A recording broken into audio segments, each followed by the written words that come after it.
founder of Teen Pulse, and I'm here with Isaac Eddy to give us an insider view on what it's like to be a blue man. Isaac, who are you and what do you do? My name is Isaac Littlejohn Eddy, and I perform with the Blue Man Group at the Astor Place Theater in New York City. I've been performing with Blue Man for 9.5 years now.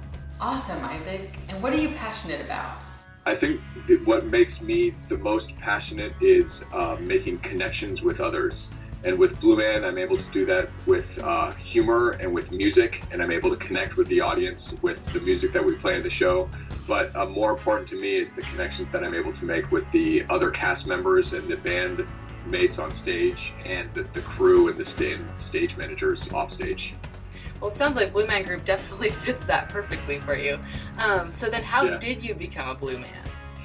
I graduated from college and I studied film in college, and I did a little bit of music, not too much music, and a little bit of acting in school. And I moved to LA to work in film production and to act in film.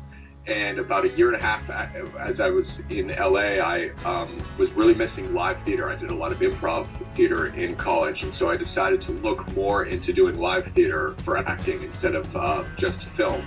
And I saw some clips of the Blue Man show and realized that that's something that I would really love to do. I saw the performers and I could imagine myself doing it, and I could close my eyes and imagine myself being really happy doing it.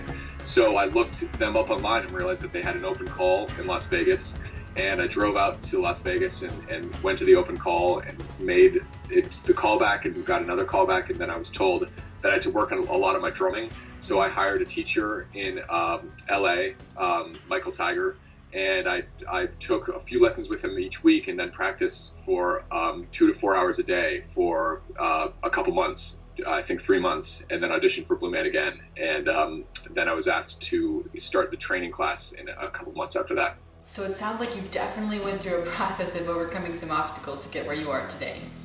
Yeah, I think the thing that what I didn't understand before I got into a professional show was that almost everybody that you see who's successful in terms of theater or film has had to overcome something. I mean, the story that's often sold to us is that people are just born with these gifts. It's like America's Got Talent or American Idol style, where you just have this God-given talent, and you just need to find the right place for it to come out, and then once you have the right place, then you're famous and everybody's happy. What really happens though is that people have talent, but then you have to also figure out the discipline to be able to make that talent work to these specific shows or to this specific presentation. And so for me, I always loved music, and I've always loved performing, but when I auditioned for the show, I realized I had to get much better at drumming than I ever was before, because I've always considered myself rhythmic, but I never really thought too much about how to hold a drumstick, or what it meant to be drumming for 40 minutes straight, or what it meant for me to actually be the leader rhythmically with drumming. So I had to overcome a lot. And when I first started training, I had major problems physically. I got my nerves got all tense, so that I would get all numb on my face when I started even thinking about drumming. Wow. So I had to work through all of that and do the practice of relaxing while drumming before I could even do the show. So it was definitely a challenge. It sounds like it. But that's really cool that you finally made it. And you've been doing it for how many years now? I've been doing the show for 9.5 years. Wow, that's awesome. Yeah. So I know that you've also been featured in quite a few videos and other public service announcements and whatnot. Would you mind sharing a couple of those with us? Yeah, the one that I did last year that was the most fun was an M&M's commercial.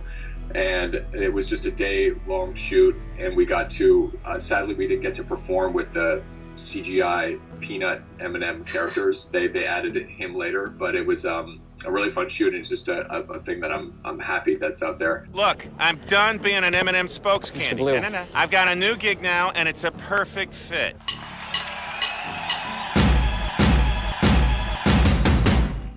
I I also was in this PSA setup from the New York Environmental Protection Agency, and it's an announcement about what happens to our wastewater and why we shouldn't put trash into the drains in the city, because it's all connected and it gets dumped back into the rivers and then gets recycled and reused for other forms of water. And that PSA, I think it came out really well. I think it looks really cool. Did you know that we all affect our wastewater management system? Heavy rains produce more water than any wastewater facility can handle, and the overflow carries your litter straight into New York City's harbors and beaches, which, when you think about it, is really sucky. So throw trash in the proper receptacles, use your head, and pick up garbage before it makes its way into our waterways. The Department of Environmental Protection would like you to remember, you're part of the system. I also was in this, Chris Wink, one of the original Blue Men, did a talk a couple years ago about creativity and the different sides of the Blue Man character, and how one can use those different sides of the Blue Man character for creativity. And we did that talk for the Dalai Lama Peace and Education Conference a couple years ago, and we got to meet the Dalai Lama backstage before we performed, and it was a pretty amazing experience. And so it's the deal with the show is I get to work with all these amazing people, but we also are always collaborating with other amazing people, and there's just a lot of great opportunities as a Blue Man to do performances outside of the show. That's really cool, Isaac. It sounds like you've definitely had a lot of really cool opportunities to make a positive impact through public service announcements. How does what you do as an artist make a positive impact on the world? That's a great question, and it's something that I think as an artist you need to wrestle with this. If you're not asking yourself this, then you should. You know, it's not like every single act that you do in the day you should somehow be able to defend why that's making the world better. But at the same time, that should be a question that comes up when you're performing and when you're creating stuff. And for me, because on the one hand, you could say, you know, it's entertainment. You know what? It's not bad. It's not, you know, causing wars, but it also isn't helping much. You know, it's just, you know, it is what it is. For an hour and a half, people have fun and then they go on with their lives. But in reality, I feel like there is something deeper going on with the show and with this type of show in general, but specifically with Blue Man too, which is this kind of, it's almost like a philosophical thing of it reminds us, it's able to remind us what's important in life, and put in the forefront the power of creativity and the power of connection, and what does it mean to actually sit in a room with strangers for an hour and a half and experience this, and to all agree that something is funny, and to celebrate that together and to laugh together. It can be a really powerful thing. And I've witnessed, all of us Blue Men talk about this a lot. After the show, in meet and greet, we get to meet the audience after the show. We just kind of stand in the lobby and people come by and take pictures and tell us what they thought of the show.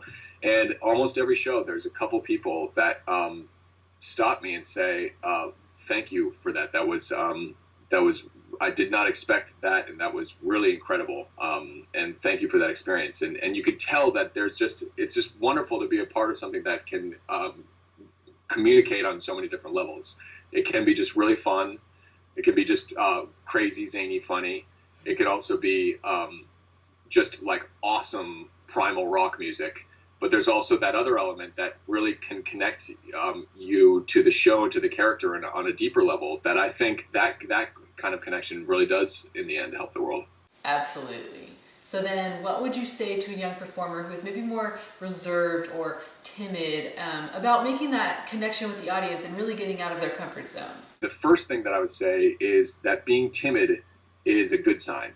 I had massive stage fright when I was in high school, and I learned to, instead of thinking of it as a bad thing, of like, oh, I'm so nervous, so that means that I'm not cut out for this, I should go pursue something easier.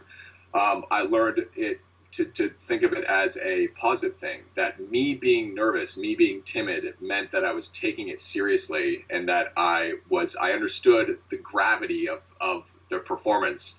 And so me, compared to other people who weren't taking it, who were not timid, maybe I was taking it more seriously than them, and maybe I could take that and kind of own it and take that and harness that nervousness and put it into my performance.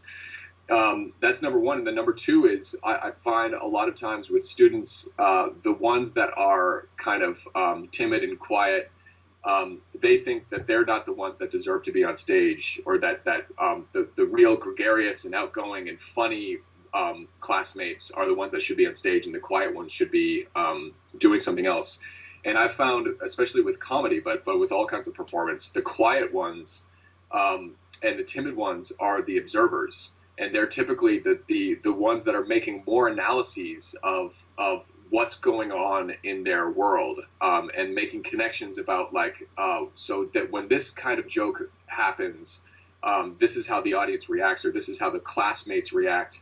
And they're the ones making these observations and making these connections with how comedy works, how performance works. And oftentimes those are the more charismatic performers, and the more creative writers are the quiet observers. And the gregarious class clowns are often the ones that kind of plateau early when it comes to performance. What an interesting viewpoint. So you're saying that they have a leg up as performers. Now, what advice would you give them to break out of that box? Because obviously you've succeeded at that. Yeah. So I think to break out of the box, it really comes down to, first, you need to get a foothold on one kind of what we call, sometimes when we are talking about the Blue Man, learning the character of the Blue Man, your ace in the hole. You need to have some part of a performance that you are really confident about, and kind of build your performance around that thing. So if you're a drummer and you feel really good about your like your snare rolls, but everything else, like how you hold yourself, how your performance, you feel really nervous about every other part of your performance. Just focus on that one thing and kind of build off of that. So everything else is kind of lame, but at least you have the snare roll, and you can really kind of accentuate that and really push that as the forefront of your performance.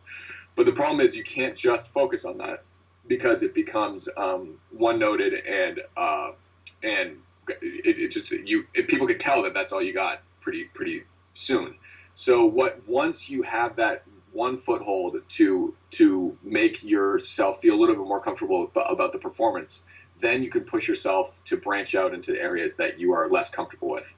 And I've found, with my experience with doing improv in college and working on it afterwards too, that the best way to get outside of your comfort zone is, instead of fighting with yourself about it, look to the other people that you perform with and get your strengths from them, and get your strengths by propping up them, by making them look good on stage or in the performance. You will get your confidence to make yourself do the right thing as well. Very, very cool. Thank you for sharing that.